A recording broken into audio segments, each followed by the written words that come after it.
আপনারা সহযোগিতা চাই আমি। সিলেটের 7 নং মুগলগাঁও ইউনিয়নের এক ছাগল ব্যবসায়ীকে হত্যা করেছে সন্ত্রাসীরা। হত্যার পরে একটি ঘরের আঙিনায় লাশ ফেলে ফেলায়। পরবর্তীতে লাশ উদ্ধার করে জালালাবাদ থানা পুলিশ। মৃত সমর আলীর ছেলে জিলাল আহমদ জানান, ছাগল বিক্রির টাকা ছিনিয়ে নিতে রাতের আধারে তাকে খুন করা হয়েছে। সাড়ে 8টা 9টার দিকে সাইকেল মাইরা যাইরা ফার্মেসি থেকে ওই সময় দাইনের মাথা থেকে বাড়ি মাইরা আর টাকা 40 থেকে 50,000 টাকা না 45,000 টাকার মতো নিয়ে গেছে। নেওয়া যাওয়ার পরে আমরা বাড়ি থেকে এরকম করে গিয়েছি, শুনলাম এরকম মানে একজন মানুষের মানে এরও মারি লিছিল হালকা সামান্য হালকা বাড়ি ফলে ও মারা গেল, মানে অতিরিক্ত আঘাত হয়েছে। তো কিছু মাঝে ডাক্তারও লিয়ে গেছেন থালা আহমদ বাইরে। আমরা কিছু মানুষ যেমন বাজারও অবস্থান করলাম। অবস্থান করার পরে এটা যেমন মানে কোনো জোর পাওয়া যান না, আমরা 5 থেকে 7 জন মানছে আমরা কইলাম এটা তথ্য নিয়ে বা করতে হইব। তো আমরা এখন তথ্য নিলাম যে তার সাথে চলে খে তারে সংগ্রহ করে কইলাম, মানে হে কইল চলো এইখানে গেলে ফাইন আবু তাহের মানে ও মানে যার সাথে আমরা কত হয়েছে আর কি, মানে গাঞ্জাকুরুর লগে আমরা মিলছি, তারা গাঞ্জা খায় গাঁজা খায় তারে কইছি অমুক অমুক জায়গায় লইয়া যায় এই সাথে খারা খারা জড়িত আছে। কইছি ভাই অমুক জায়গায় চলো গেলে ফাইবা এরা মানুষগুলারে। তো আমরা 5-7 জন মানুষ 2টা টমটমে গেছি। 2টা টমটমে যাওয়ার পরে রাত্রে 11টা হইব।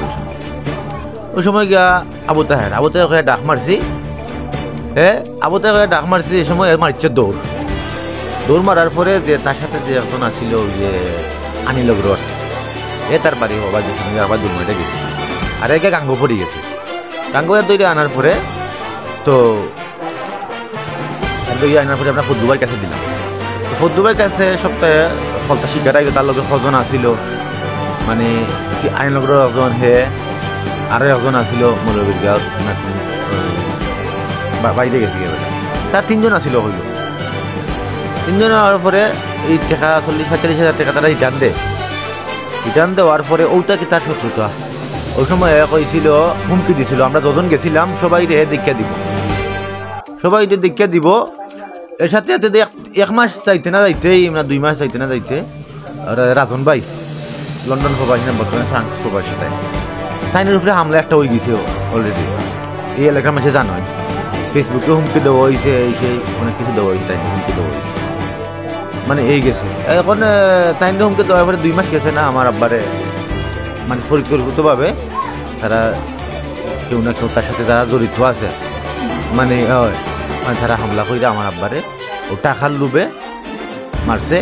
আমার আব্বার ব্যবসার টাকা ছিল, 60 টাকাটাও নিয়ে গেছে। আমার আব্বার সবসময় 70 টাকা গেছে। আমার আব্বার সবসময় টাকা থাকতো লোকে 40 থেকে 50,000 টাকা আছে আমার আব্বার। আমি ও খুনির বিচার চাই। এখন আমরা দাবি এই যে আমার বিয়ে যে ঘটনাটা হয়েছে যে হত্যা করছে তার বিচার চাই আমরা, তার ফাঁসি হইতো এত তার বাপে মানে কইছে তার ছেলেরে লইয়া বিচারও আছে। পরে আমরা ইয়া শুনছি এই গ্রামের আমার আত্মীয় পুতরা বা দামান পুতরার ফ্যামিলি ওরা রাত্রে 1টা-1:30টার দিকে তারে এই বাজারের ফুটবে পাইছে গাঙ্গের পারে। তো কিছু মানুষ জিজ্ঞা করছে তুমি কই আসলা, কইছে সিলেট আসলাম। গত 26শে ফেব্রুয়ারি দুপুরে জালালাবাদ থানার 7 নং মুগলগাঁও ইউনিয়নের 2 নং ওয়ার্ডের লামা আকিলপুর পীরের গাঁও নামক এক যুগ থেকে তার লাশ উদ্ধার করা হয়েছিল। নিহতের নাম সমর আলী, বয়স 65, বাড়ি একই ইউনিয়নের 1 নং ওয়ার্ডের লালখা গ্রামে। তিনি পেশায় একজন ছাগল ব্যাপারী ছিলেন। আমাদের দাবি হলো যে লোকটা ধরা খাইছে উনি একটা দুষ্কৃতিকারী লোক, এর আগেও ছিনতাই ঘটনা ঘটিয়েছে, তার কিছু সাঙ্গপাঙ্গ আছে, শুনেছি ওরা হিরোইন এই সেইগুলো খায় এবং ভিন্ন রাজনীতির আদর্শের লোক।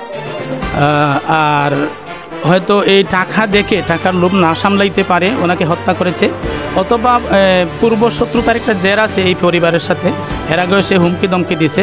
এই কারণে হত্যাকাণ্ডটা সে ঘটাইছে। সিলেট জেলা বিএনপির সভাপতি ৭ নং মুগলগাঁও ইউনিয়নের সাবেক চেয়ারম্যান শাহজামাল নুরুল হুদা নিহত সমর আলীর শোকাহত পরিবারকে সান্ত্বনা দিয়ে এবং জালালাবাদ থানার পুলিশের সাথে আলোচনা করে সাংবাদিকদের জানান, আচ্ছা আমি জানি আপনি ব্যস্ত, বাট এইদিকে একটু নজর দিয়া একটা ইনশাল্লাহ এটা আগে আমরা দেখলাম ওই যে আপনি যে এখন ফোনে মাতলা আছে সবগুলোকে তান কিতা কইলাম একটু জানতে চাইছিলাম। ওসি সাহেবের কইরা এটা খুব ক্লোজ আছে, খুব তাড়াতাড়ি গুরুত্ব দিবা না, খুব তাড়াতাড়ি এটা একটা রহস্য উদ্ঘাটন করার চেষ্টা করব। ঠিক আছে, ধন্যবাদ।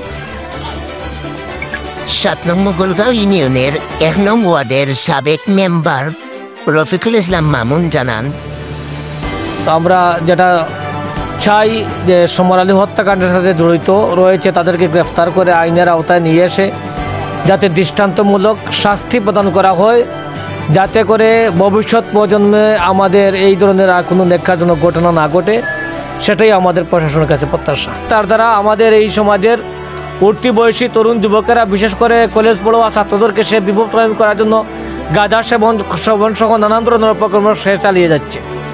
সে তাকে যুবলীগ নেতা হিসেবে দাবি করেছিল, এটাও আমার স্ক্রিনশট আমার মোবাইল এখনও আছে।